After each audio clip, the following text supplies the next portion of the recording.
шарифмо аҳмадова дар ноҳияи абдурахмони ҷомӣ пахта ё пунба мечинад. вай мегӯяд аз ҳосили фаровони имсола шод аст. шарифмо имрӯз ҳамроҳи келинаш ба пахтачинӣ омадааст. барои 1 кило пахтаи ҷамъ овардааш ба ӯ 1 сомонӣ музд медиҳанд. кишоварзон мегӯянд ки ҳосили пахта имсол хуб аст, вале нархи пахта назар ба соли гузашта поин рафтааст.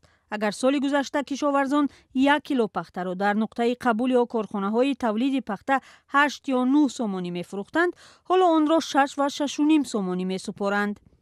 неъматулло раҷабов, як масъули хоҷагии деҳқонӣ дар ҷамоати дубедаи ноҳияи ҷомӣ гуфт, дар сурати арзон будани пахта ҳосили фаровонаш фоида надорад. нарх каме паст аст, аммо ҳосил хуб аст. хайр дар ҳар ду ҳолат як чиз да. соле ки ҳосилнокӣ кам бошад, нарх баланд аст. имсол ҳосил хуб асту нарх паст. хай худованд як хел риск метиҳад. соли гузашта пахта харидори кам дошт. аксари ширкатҳое ки пахтаро аз деҳқонон гирифтанд, натавонистанд онро пурра бифурӯшанд. бисёре аз кишоварзон натавонистанд ки ба пуррагӣ пули пахтаро бигиранд. ҳамин чиза мо низ мушоҳида мекунем, чунки аз маблағҳои ки дар ҳамон пунктҳои қабули пахта споридаи соли гузаштаамон як қисмати маблағ то ҳол я мақсад ки гирифта нашудааст. фурӯхтем, аммо маблағ ба пуррагӣ то ҳол мақсад ки пардохт нашудагиаст.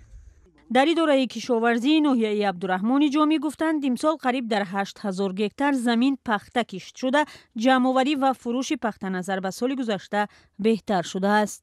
дар ноҳия 5-6 заводҳои коркарди пахта арзи вуҷуд доранд. ба пахта қабулкунӣ фаро гирифта шуданд ва хоҷагиҳои деҳқонӣ бе ягон мамнуъият пахтаи худро бурда ба корхонаҳои пахтазодагии ноҳия супорда истодаанд.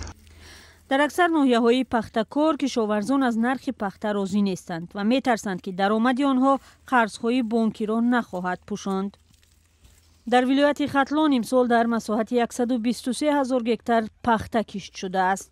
дуввумин маҳсулоте ки баъд аз алюмин Тоҷикистон ба бозори ҷаҳонӣ мебарорад, вале фоидаи он ба деҳқон қариб намерасад.